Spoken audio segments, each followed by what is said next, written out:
Hey guys, it's MGS Warrior 2 back to give you another part of my Yu-Gi-Oh! World Championship Tournament 2004 playthrough, and today I'm dueling against Ishizu Ishtar. To unlock her, you have to defeat each of the ghouls 10 times, and you also have to use a deck without any magic or trap cards. Now let's get started. I built a deck off screen that only has monster cards. So I hope to do well with these cards. But Ishizu will be starting the duel, and she starts off with Fire Princess in attack mode and a face down card that I have to be concerned about. So I start my first turn by summoning my Gemini Elf in attack mode. She activates her continuous trap card, Solemn Wishes. Each turn she draws a card, she gains 500 life points. So I better end this fast before she gains too many life points. So I destroyed her Fire Princess, she lost 600 life points, and that'll be the end of my first turn. So first turn of Solemn Wishes, she gets back 500 life points. She activates her field spell Luminous Spark, as well as playing Swords Revealing Light to stall me out for 3 turns, which is a smart move on Ishizu's part, because her stalling tactics will allow her to increase her life points before I get a chance to attack her life points. So I'm going to check out Luminous Spark. It increases the attack of all her light monsters by 500, decreasing their defense by 400. So all I can do is wait out the turn of Swords of Revealing Light. But for now I will set Needleworm so that I could use its nasty effect whenever it's flipped face up. So I will send it back over to Ishizu. So not to worry, I hope to eliminate her life points soon. So she sets another face down defense. I draw my Spear Kraton. That should come in handy later if I want to bring back a monster from the graveyard. So now I will... Nah, I don't think I should flip summon Needleworm. It's too weak to be left in attack mode. But I will set my Sangan, and that's going to end my turn. What I'm planning to do with Sangan's effect is get Witch of the Black Forest, and then use Witch of the Black Forest's effect to get Jinzo so that her Solemn Wishes and other trap cards will be rendered useless. So I draw my next card is Spirit Reaper, a zombie that can't be destroyed in battle. One of the newest cards I got out of one of the Millennium Booster Packs. So now let's see what I can do here. I will just set my Spirit Reaper in defense mode, and she activates Life Absorbing Machine, another continuous trap, as half the life points you pay in each turn are restored during the subsequent standby phase. So that's not good. Another way she can increase her life points. So that's going to end my turn because I can't attack yet. But now Swords of Revealing Light have been destroyed. So now I will be free to attack her next turn. So now she has 4 monsters on the field, so I better get rid of those monsters soon, or else she'll have so many life points and it'll take me a long time to bring it down to 0. So let's see here. I will summon Dunamis Dark Witch.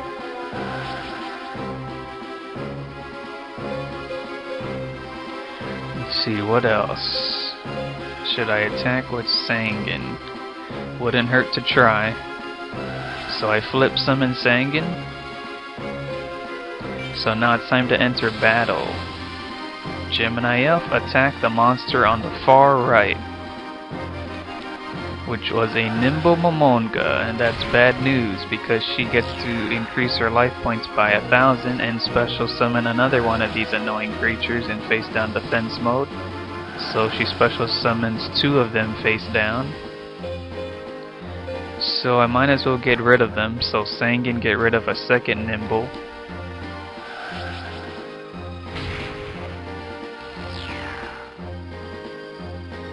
As her life points continue to skyrocket, so Dunamis, I guess, get rid of the last Nimble.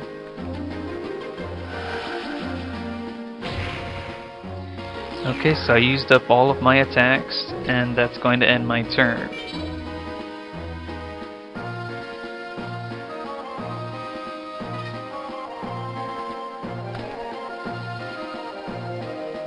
So her life point increasing strategy is obviously a lot more effective than Tea's because she is a tier 5 duelist.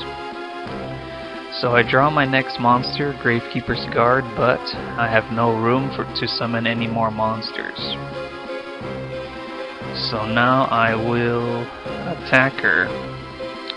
But first, since she won't attack my Needleworm, I'll just flip summon it so that I can force her to discard the top 5 cards from her deck, and that should help me a lot. Let's see what I forced her to discard. Meteor Dragon, Bright Castle, Marie the Fallen One, Numinous Healer, and Cure Mermaid. She must have saw the future because Mary the Fallen One is in her graveyard. That allows her to increase her life points every standby phase by 200. So I will enter battle phase, Gemini Elf, attack the monster on the far left. And she activates her trap card, Enchanted Javelin. She gains life points equal to the attack of my Gemini Elf, which is 1900, but I did destroy her Fire Princess. Oops, what am I doing? I don't need to be attacking with Needleworm, it's too weak. So I'll be attacking with Sangan, the monster on the left. Bad news that the Kisitai acts as an equipped spell card to my Sangan, which means she'll be increasing her life points by half of the attack of my Sangan, which is 500 every turn. So I attack her last monster, Water Girl. So I do have one last attack left, so I might as well attack with Needleworm, why not? And I'm going to end my turn. What I really need to summon is Jinzo so that she can stop increasing her life points with Solemn Wishes. So hopefully I draw that soon. So Mary the Fallen One allows her 200 more life points. She sets a defense monster to end her turn. And Kisitai's effect allows her to increase her life points by 500. So can't summon any of these monsters because she isn't even attacking any of my monsters.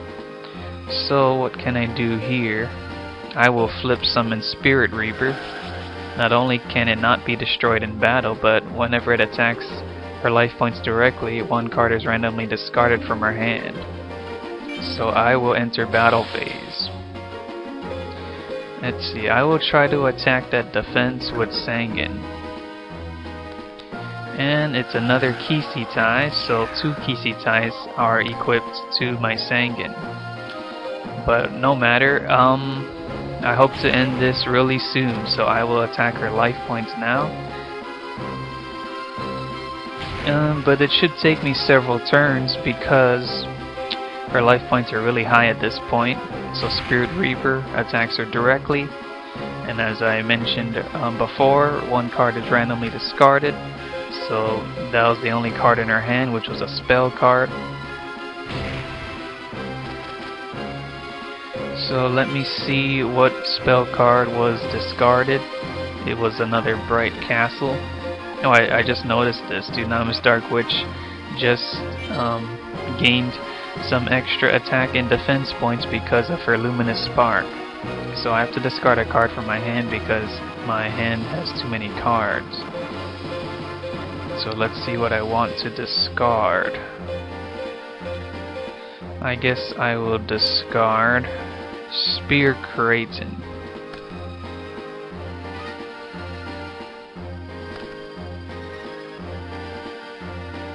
So the longer this duel goes, the more it favors Ishizu, as her life point increasing strategy is an effective one because it'll keep her in the duel for a long time. So I've drawn my Kuribo. That should help me guard against direct attack, but with 5 monsters on the field, I don't have to worry about that. So it's time to attack her next monster. So Sangan, try to get rid of that last line of defense, which was a Dunamis Dark Witch. So now I can attack her life points directly with 4 monsters. And that would really help. So that the closer her life points are to 0, the closer I am to winning. So Spirit Reaper's effect activates again, but she doesn't have any more cards in her hand. So I attack you again directly with Dunamis. So her life points are down to 6450, but she will be increasing her life points next turn. So I have to discard another card from my hand. And I think I will be discarding Kuribo. I don't think I'll be needing it right now.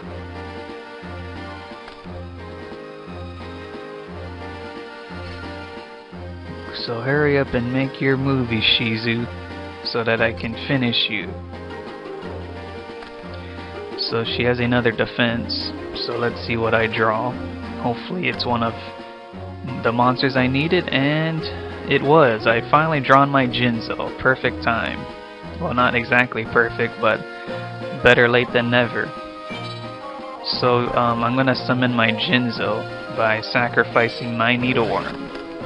And now the effects of her 2 trap cards are useless, as well as any other traps she lays down on the field from now on. So this would bring me closer to victory. So Sangan, attack her monster. And that's a 3rd Kisitai that is equipped to my Sangan. So it's time to finish off my attacks. So Gemini Elf and Jinzo.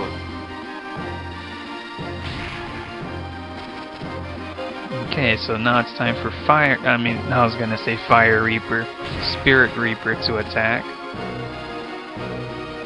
She still doesn't have any more cards in her hand, so none of them can be discarded.